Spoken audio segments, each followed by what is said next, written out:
My dear friends, suppose you are a mother or a father who is working every day to provide for your family. You are working a double job to provide for your family, and just to keep your family happy, you don't even go out with your friends for celebrations or just to meet up, but you save money to look after your children and spend time with the children.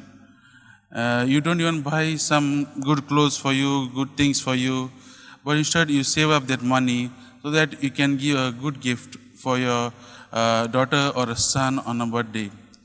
And then one day your son or daughter asks you, "Mom, Dad, give me a sign that you truly love me." How would you feel?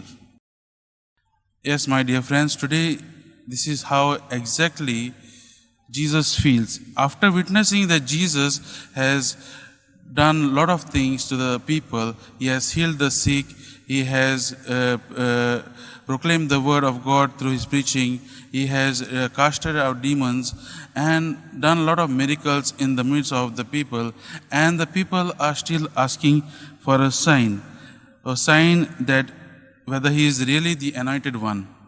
And we see Jesus' reaction is a little bit strong, and he calls this generation an evil generation.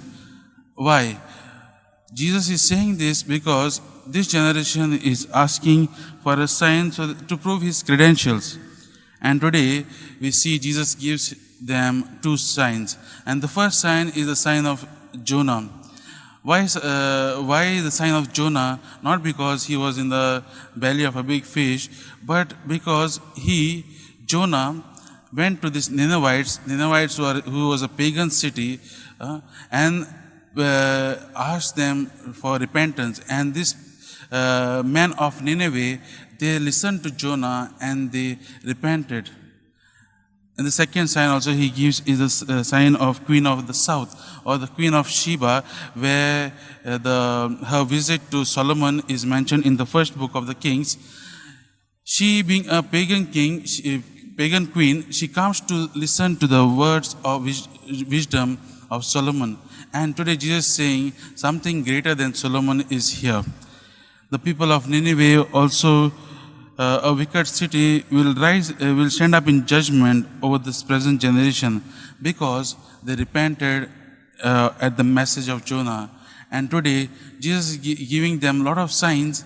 After giving them signs and miracles, but still people are not listening, people of Israel.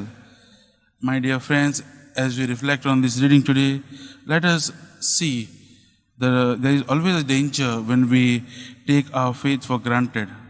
Sometimes we say we are Catholics, but the word Catholic doesn't only mean that we are only Catholic by name, or only that we are baptized, we receive sacraments. But what we should do is we should hear the word of God, we should understand it, and we should accept and assimilate it in our lives so that we experience Jesus every day, and we give this Jesus to everyone who come in contact with. Many times Jesus, our Lord, has given a lot of things to us in our lives. He has come, it means he helps us, and because he loves us, and he helps us in day-to-day lives. Sometimes we forget to see these things, what Jesus has done to us, and then we still keep on asking signs from Jesus.